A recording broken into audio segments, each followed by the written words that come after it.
तो दोस्तों, आज के हम इस वीडियो में बाल्यावस्था एवं बाल्यावस्था के लिए शिक्षा की क्या स्वरूप है उसको देखेंगे। लास्ट वीडियो में हम लोगों ने शैशवावस्था से संबंधित सारे तथ्यों को पढ़ लिया था। तो आज की वीडियो में हमारा मेन फोकस रहेगा बाल्यावस्था एवं बाल्यावस्था के लिए शिक्षा का क्या स्वरूप है। चलिए हम लोग शुरू करते हैं आज का क्लास। तो सबसे पहले देखेंगे कि बाल्यावस्था के लिए शिक्षा की क्या विशेषताएं हैं या फिर बाल्यावस्था की क्या विशेषताएं हैं। सबसे पहले हम लोग इसको देखेंगे। तो सबसे पहले हम लोग देखेंगे कि बाल्यावस्था मुख्यतः 2 चरणों में बांटा जा सकता है।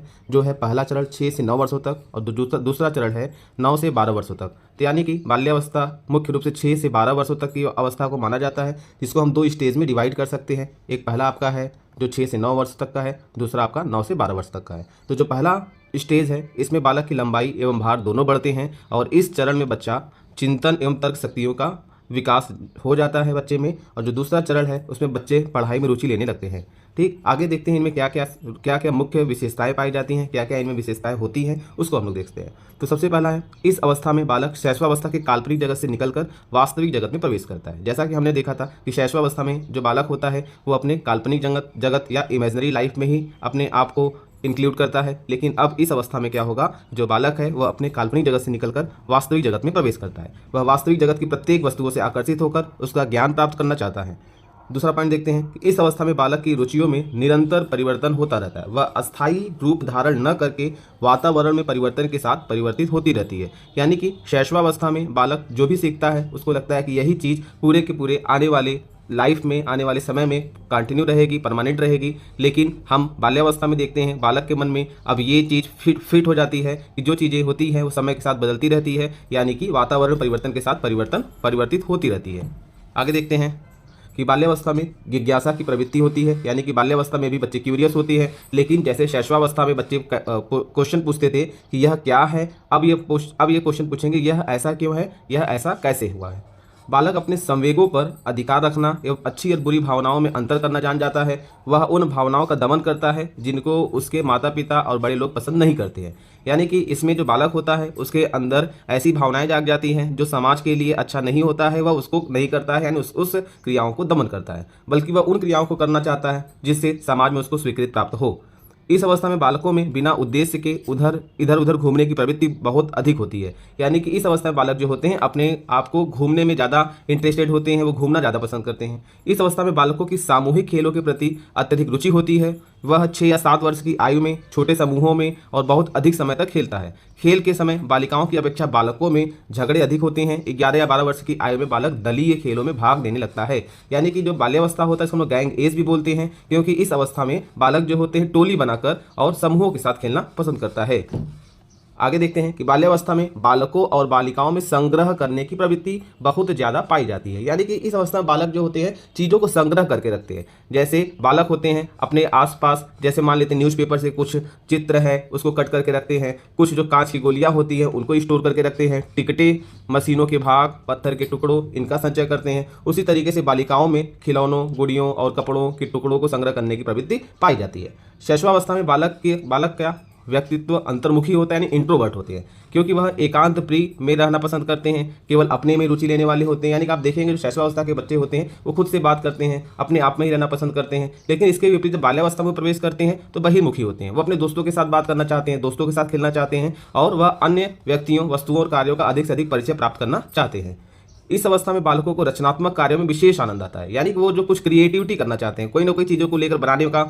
जैसे मान लेते हैं कभी कभी खिलौना कोई देखते हैं तो उस खिलौने में उसको खोलना, उसमें कोई चीज़ जोड़ना, इन सारी चीज़ों को वो लोग करने में ज़्यादा आनंद आता है। वह साधारणतः घर से बाहर किसी प्रकार का कार्य करना चाहते हैं। जैसे बागवानी करने में उनको ज़्यादा इंटरेस्ट होता है, औजारों से लकड़ी की वस्तुएं बनाना आदि, इन सब चीज़ों में बच्चे ज़्यादा अपने आप में इंटरेस्टेड रखते हैं। जबकि बालिकाओं में क्या होता है, बालिकाएं भी कभी कभी घर के कार्यों के लिए ज़्यादा एक्साइटेड होती हैं। सिलाई, कढ़ाई, बुनाई, इन सब चीज़ों के लिए बालिकाओं में इंटरेस्ट ज़्यादा होता है।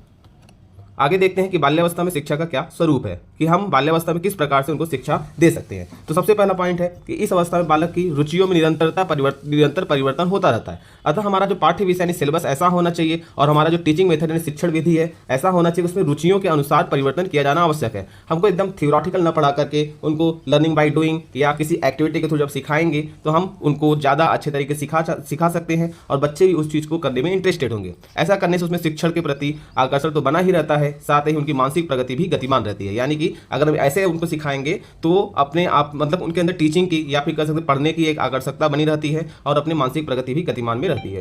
बालक के लिए कुछ ऐसे विषयों का अध्ययन आवश्यक है जो उसकी आवश्यकताओं की पूर्ति कर सके और उसके लिए लाभप्रद भी हो।